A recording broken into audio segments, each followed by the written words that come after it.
Pasti kamu udah lihat desain final ibu kota negara yang baru kan Sobat Info? Bagaimana menurutmu? Lebih keren istana negara yang sekarang atau yang baru nih? Atau bagaimana kalau dibandingkan sebentar dengan istana negara deretan negara maju seperti Jepang, Hong Kong, atau Korea Selatan? Munculnya desain final ibu kota baru ini yang ditargetkan akan menyedot 466 triliun sempat membuat heboh publik. Wow, kenapa tuh? Karena tadinya masih banyak yang belum tahu, emangnya ibu kota jadi pindah ya?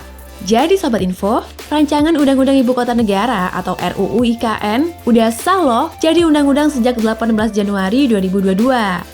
Aturan tersebut bakal jadi payung hukum pemindahan ibu kota negara dari DKI Jakarta yang berada di Jawa ke Pulau Kalimantan, tepatnya di Provinsi Kalimantan Timur.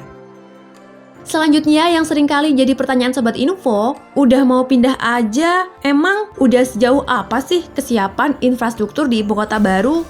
Nah, Minbum kali ini bakalan ngasih tahu kamu sejauh mana progresnya. Tonton sampai habis.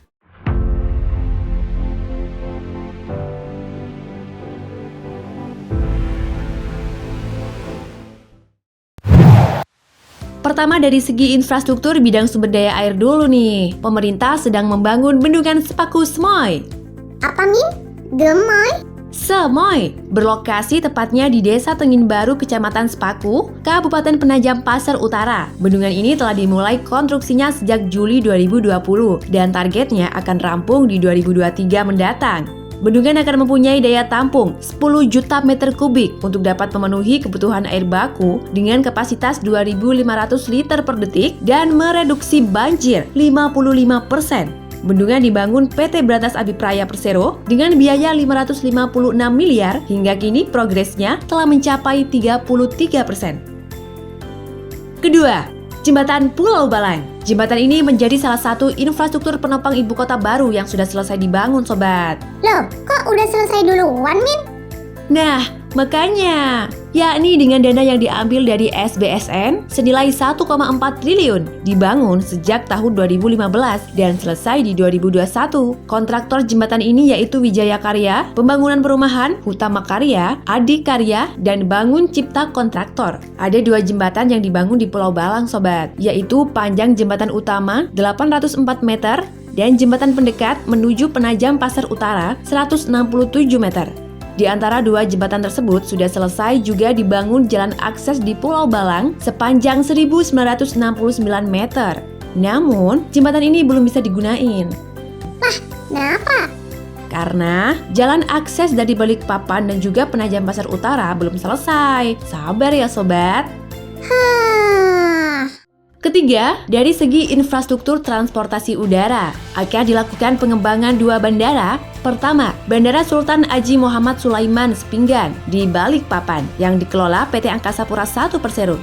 Kemudian, bandara kedua yaitu Bandara Haji Pangeran Tumenggung atau APT Pranoto di Samarinda. 2 bandara ini rencananya sama-sama akan dikembangkan dengan target perpanjangan landasan pacu, penambahan taxiway, dan kapasitas terminal. Nah Sobat, selain 3 infrastruktur tadi, pemerintah juga berencana akan membangun jalan tol yang melintasi terowongan di bawah air. Jalan tol di bawah air itu rencananya akan menghubungkan ruas tol Balikpapan Samarinda dengan ibu kota negara. Kepala Badan Pengatur Jalan Tol menyatakan bahwa saat ini pengembangan jalan tol di bawah air tersebut masih dalam tahap perencanaan teknis terinci atau Detail Engineering Design.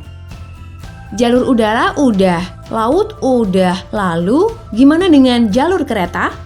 Kabar terakhir 2021, Dirjen Perkeretaapian Kementerian Perhubungan sempat menjelaskan bahwa 3 koridor kereta api memang telah direncanakan akan beroperasi di IKN baru. Pertama, koridor Bandara Sepinggan sampai kawasan inti pemerintah pusat dengan jarak sekitar 74 km. Kedua, koridor kereta api perkotaan Balikpapan dan sekitarnya yang memiliki panjang 140 km. Ketiga, untuk regional Samarinda sampai Balikpapan merupakan koridor Trans Kalimantan Railway. Namun, hingga kini belum ada kabar terbaru yang mencuat ke publik terkait keberlanjutannya, masih dalam proses pematangan. Termasuk nanti terkait penanggung jawab proyek, kontraktor, ataupun pengoperasian. Apakah jalan tol yang melintasi terowongan bawah air dan jalur kereta ini nantinya akan ditangani oleh BUMN? Bagaimana menurutmu agar lebih tepatnya ya Sobat? Nantikan terus di update kabar berikutnya mengenai pembangunan ibu kota negara.